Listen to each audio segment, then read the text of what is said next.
ఇప్పుడు నేను క్యాబేజీ పకోడీ చేస్తున్నాను. ఇది సింపుల్గా మనము సైడ్ డిష్గా తర్వాత పప్పు చారులకి వాటిలోకి నంచుకొని తినడానికి సూపర్గా ఉంటుంది. ఎలా తయారు చేయాలో చూద్దాం. ముందుగా క్యాబేజీని తీసుకొని ఇలా హాఫ్ కట్ చేసుకోవాలి. క్యాబేజీని ఇలా హాఫ్ కట్ చేసుకొని ఇప్పుడు మళ్ళీ దీంట్లో హాఫ్ కట్ చేసుకొని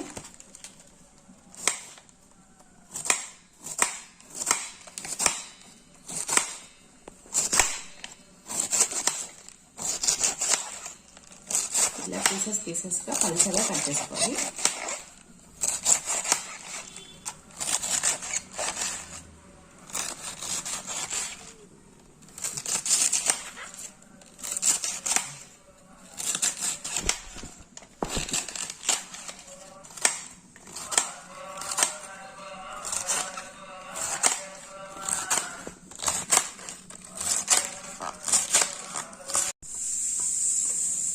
ఇదిగోండి, ఇప్పుడు ఈ క్యాబేజ్ అంతా ఒక బౌల్లోకి వేసేసుకోవాలి.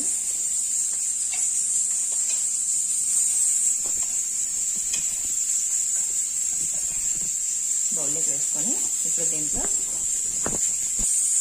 1 టేబుల్ స్పూన్ ఉప్పు, పావు టేబుల్ స్పూన్ పసుపు, 1 టేబుల్ స్పూన్ కారం, 1 టేబుల్ స్పూన్ల కార్న్ఫ్లోర్, 1 టేబుల్ స్పూన్ బియ్యం పిండి, 2 టేబుల్ స్పూన్ మైదా. బియ్య పిండి వేసుకోవడం వల్ల క్రిస్పీగా వస్తాయి పకోడీ, క్యాబేజ్ పకోడీ. కొద్దిగా గరం మసాలా, కొద్దిగా ఫుడ్ కలర్ రెడ్ కలర్ వేస్తాను, కొద్దిగా అల్లం వెల్లుల్లి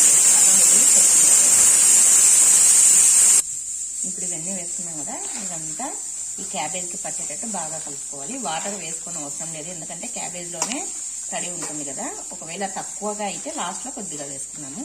ఇప్పుడైతే ప్రస్తుతానికి ఇవన్నీ వేసుకొని కలిపేసుకున్నాము. ఇదిగోండి, ఇప్పుడు ఇలా కలుపుకున్నాం కదా, ఇప్పుడు కొద్దిగా వాటర్ వేసుకున్నాము. మరి ఎక్కువగా వేసుకోవద్దు, చూసుకొని కలుపుకోండి.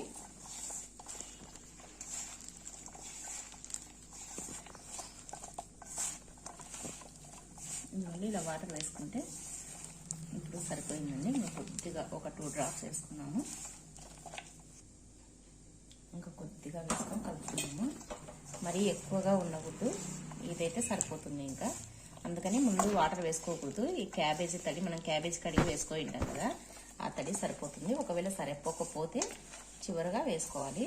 మనం ముందరనే వేసుకుంటే మళ్ళీ ఎక్కువగా లూజ్ అయిపోతే కష్టమవుతుంది. ఇది మనం ఉల్లిపాయ పకోడీని మైమరిపిస్తుందండి ఈ క్యాబేజీ పకోడీ. ఇదిగోండి, ఇలా కలుపుకున్నాం కదా, ఇప్పుడు ఒక 5 నిమిషాలు ఉండేసి దీన్ని ఆయిల్లో వేసేసుకున్నాము, ఫ్రై చేసుకున్నాము. ఇదిగోండి, క్యాబేజీ పకోడీకి ముందుగా కడాయి పెట్టుకొని కడాయి హీట్ ఎక్కాక ఆయిల్ వేసుకున్నాం. సరిపడిన ఆయిల్ వేసుకొని వేయించుకోవడానికి. ఆయిల్ హీట్ ఎక్కాలి. ఇదిగోండి, ఆయిల్ హీట్ ఎక్కింది. ఇప్పుడు ఫ్లేమ్ కొంచెం తగ్గించుకొని పకోడీ వేసుకున్నాం.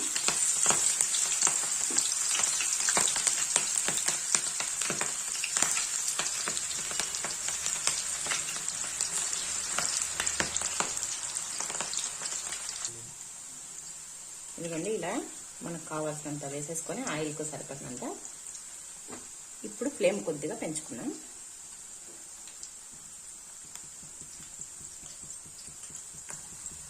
ఇదిగోండి, ఇప్పుడు కొద్దిగా ఒకసారి అలా కలుపుకున్నాము.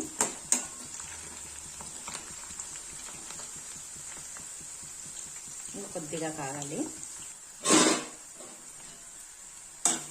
ఇదిగోండి, పకోడీ బాగా కాగింది కదా, ఇప్పుడు తీసి పెట్టుకున్నాము.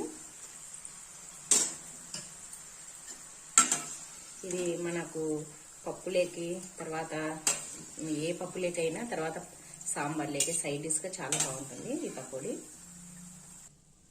ఇదిగోండి, ఇప్పుడు దీన్ని తీసి ప్లేట్లోకి పెట్టుకుందాం. మళ్ళీ మిగతాది కూడా వేసేసుకుందాం. మా ఇంట్లో పిల్లలు క్యాబేజ్ ఎక్కువగా ఇష్టపడారండి, కర్రీ అది.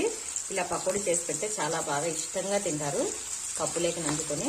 అందుకోసమని మేము ఎక్కువగా క్యాబేజ్ చేసుకుంటే ఇలా పకోడీనే చేసుకుంటాము.